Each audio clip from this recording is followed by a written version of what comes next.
श्री शिवाय नमस्तुभ्य. श्री स्वामी समर्थ. भक्तो नमस्कार. आपल्या हिंदू धर्मामध्ये देवीचे अनेक स्वरूपे सांगितले गेलेले आहे, ज्यामध्ये काही वृक्षांनाही देवी मातेचे स्वरूप सांगितले गेलेले आहे. तर आज मी तुम्हा लोकांना पावन वृक्षांच्या विषयी सांगणार आहे. भक्तो, आता आषाढी पावन पर्व सुरू आहे.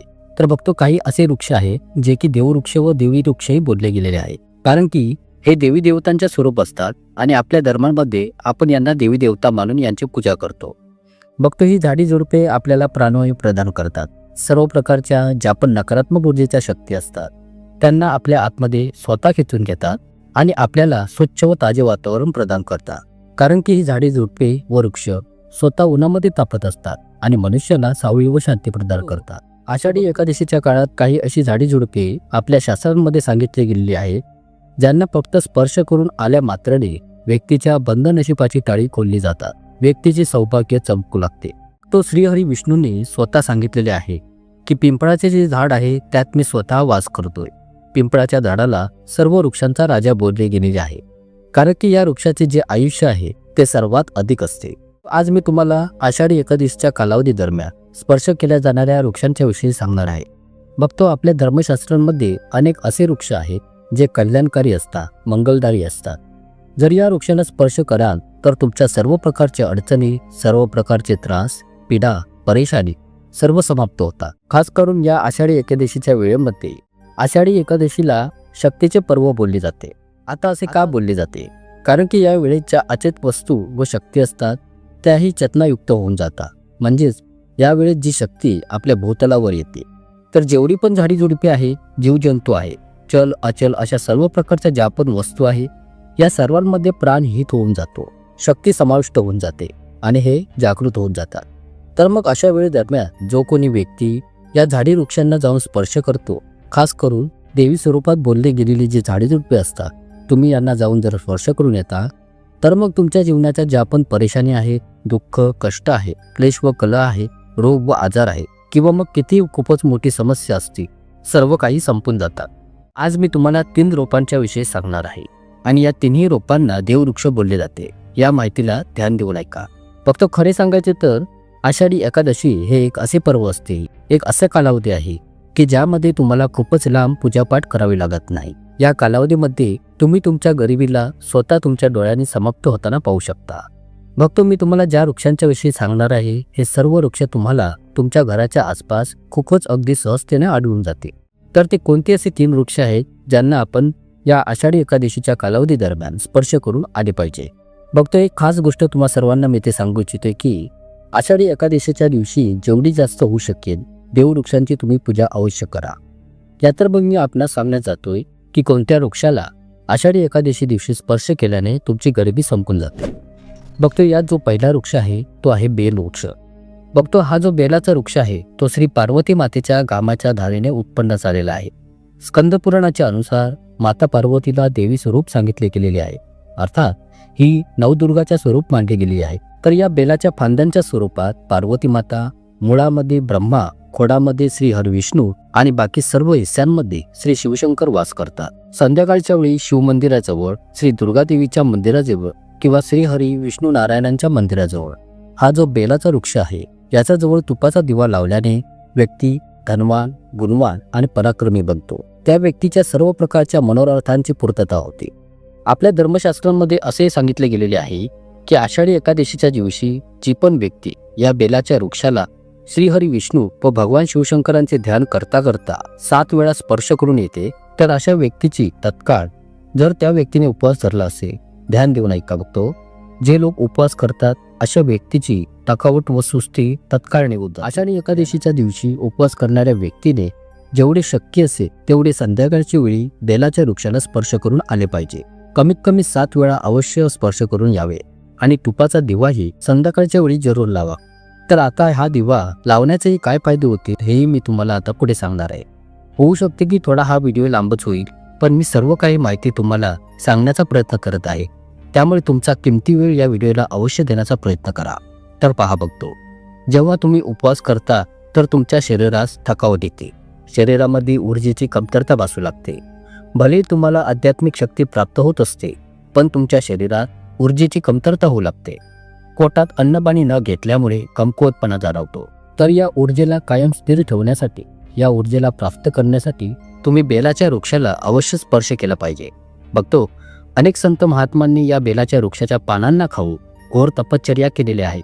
तसेच कित्येक प्रकारच्या सिद्धी प्राप्त केलेल्या आहेत. धर्मशास्त्रे सांगतात की जर आषाढी एकादशीच्या दिवशी बेलाच्या पानांना खाल्ले जाईल तर ती व्यक्ती बऱ्याच कालावधीपासून ज्या मंत्रांचा जप करत असेल आणि त्यांना ती सिद्धी प्राप्त होत नाहीये, तर अशा व्यक्तींना शाश्वत सिद्धी लवकरच प्राप्त होते.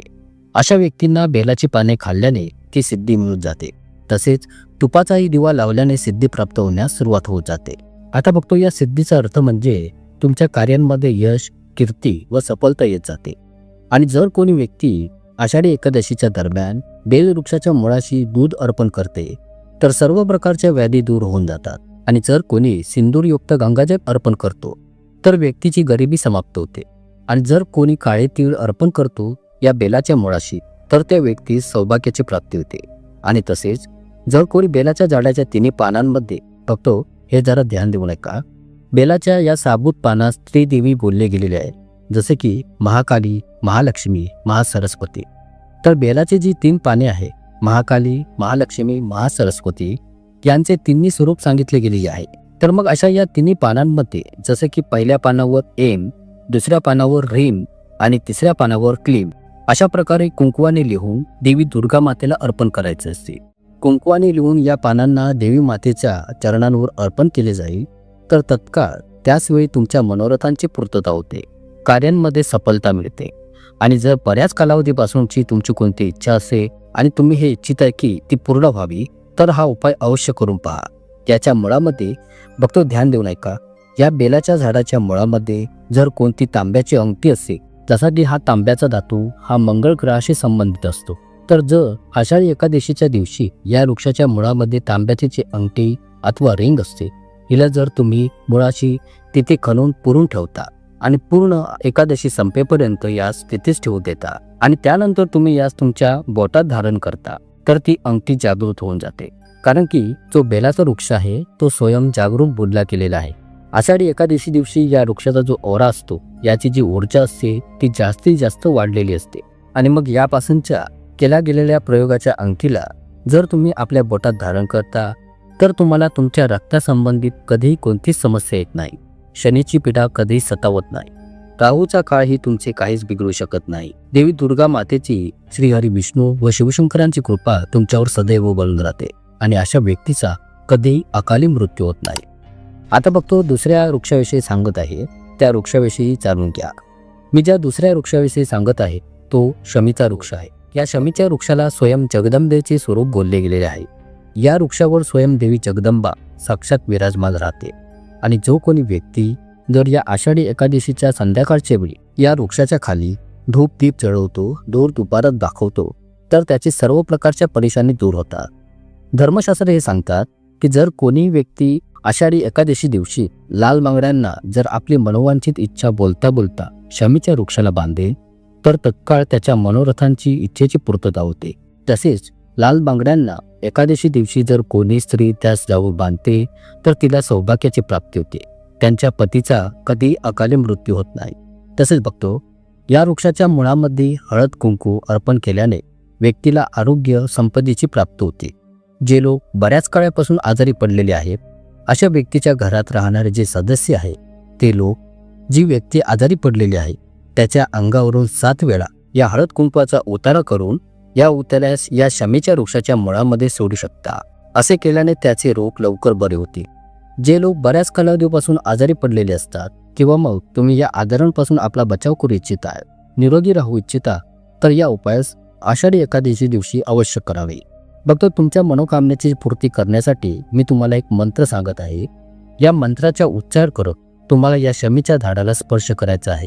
तत्काळ तुम्हाला याचा रिझल्ट पाहण्यास मिळेल. तसेच एकादशी समाप्त होईल, तुमची जी मनोकामना आहे ती लवकरच पूर्ण होईल. तुमची जी गरिबी आहे, घरातील जी दरिद्रता आहे ती संपून जाईल. तर हे मंत्र कोणते आहे तर फक्त यात तुम्हाला असे बोलायचे आहे, मम मनोरथ पुरे मम दरिद्रा नाशे. हे मंत्र तुम्हाला बोलायचे आहे. हे मंत्र उच्चारताना तुम्हाला शमीच्या वृक्षाला स्पर्श करायचा आहे. असे केल्याने सर्व प्रकारच्या तुमच्या मनोवांछित इच्छांची पूर्तता होईल. तुमची जी गरिबी आहे, तुमच्या घरातील जी दरिद्रता आहे ती संपून जाईल. बघतो तुम्ही इच्छिता तर एकादशीच्या दिवशी मोलीचा धागा म्हणजेच कलव्याचा लाल पिवळा धागा शमीच्या झाडावर बांधू शकता. बरीच लोक असे धागे बांधतात. बघतो हा मोलीचा कलव्याचा लाल धागा बांधल्याने स्वयं दुर्गादेवी माता तुमच्याशी बांधली जाते, लक्ष्मी तुमच्याशी जोडली जाते. सांगण्याचा अर्थ हा आहे की देवी माता आजीवर तुमच्यासोबत आपली कृपा व साथ ठेवत जाते. बघतो अजून एक महत्त्वाची ध्यानात ठेवा की जर तुम्ही आषाढी एकादशीच्या दिवशी कोणत्याही कारणामुळे उपवास व्रत करू शकत नाही आहात तर केवळ या शमीच्या झाडाच्या मुळाशी असलेली माती आणून आषाढी एकादशीच्या दुसऱ्या दिवशी आंघोळीच्या पाण्यात चिमूटभर ही माती टाकू याने आंघोळ केल्यास व्यक्तीचा भाग्योदय होतो, तिचे भाग्य चमकू लागते, तुमच्या शरीरातील सर्व दोष दूर होतील, जीवनातील नजर दोष बाधाही दूर होतील. तुमच्या शरीरात जर कोणत्याही प्रकारची पीडा असेल, नकारात्मक शक्तीने तुमच्या शरीरामध्ये प्रवेश केलेला असेल तर तीही दूर होऊन जाईल. त्यामुळे शक्य झाल्यास या वृक्षाच्या मुळातील मातीने आषाढी एकादशीच्या कालावधी दरम्यान तुम्ही आंघोळीच्या पाण्यात थोडीशी घालून अवश्य आंघोळ करावी. बघतो तिसरा जो वृक्ष आहे तो आहे पारिजात. बघतो तुमच्या माहितीसाठी सांगतो, पारिजात समुद्र मंथनातून उत्पन्न झालेला होता आणि या वृक्षाला देवराज इंद्राच्या नंदनवनात स्थापित केले गेलेले होते. पारिजात वृक्ष श्रीकृष्णाने मानव कल्याणासाठी या भूतलावर आणला होता. तर बघतो हा जो पारिजात वृक्ष आहे याचे लक्ष्मी स्वरूप बोलले गेलेले आहे, कारण की श्री लक्ष्मी ही समुद्र मंथनातून उत्पन्न झालेली आहे आणि पारिजात सुद्धा. तर या नात्यानेच यास देवी लक्ष्मी स्वरूपास मानले जाते. बघतो असे मानले जाते की कोणीही मनुष्य ज्याच्या शरीरात किती थकावट असो किंवा कोणती पीडा असो, जसे की एकादशी दिवशी जर तुम्ही व्रत ठेवता, उपवास ठेवता आणि तुमच्या शरीरात थकावट आढळते तर पारिजातला स्पर्श करून अवश्य यावे. तसेच या वृक्षाच्या झाडाखाली जर तुम्ही एकादशीच्या दिवशी तुपाचा दिवा लावता, त्यासोबत चिवूटभर कुंकुई याच्या मुळाशी लावली जाईल तर सर्व प्रकारच्या मनोकामनेची पूर्तता होते. पण तुम्हाला ही प्रार्थना अवश्य करायचीच आहे की हे पारिजात तुम्हाला देवी स्वरूप मानले जाते, तुम्ही आमच्या सर्व प्रकारच्या पीडा कष्टांना दूर करावे, आमच्यावरील जे पण ग्रहदोष आहे, पितृदोष आहे यांना तुम्ही समाप्त करावे. श्री लक्ष्मी देवी तुमची स्वयं बहीण आहे. श्री लक्ष्मीचा आमच्या जीवनात नक्कीच प्रवेश करून द्यावा, अशा प्रकारचा तुम्ही आम्हाला आशीर्वाद प्रदान करावा. बघतो अशी तुम्ही मनोभावे पारिजात वृक्षापाशी प्रार्थना करून आपली मनोवांछित मनोभावना व्यक्त करून बोलू शकता. तर बघतो जर तुम्ही खूपच लवकर धनवान बनवू इच्छित आहे, तुमच्या जीवनामध्ये कोणतीही इच्छा मनोकामना अर्धवट बनून राहिलेली असेल तर या 3 पैकी कोणत्याही वृक्षाला या एकादशीच्या कालावधी दरम्यान स्पर्श करून तुम्ही नक्कीच या.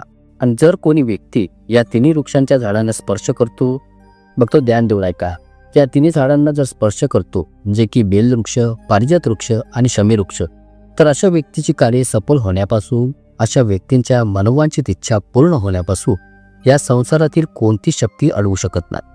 आशा करतो तुम्हाला ही माहिती नक्कीच आवडली असेल. खूप खूप धन्यवाद.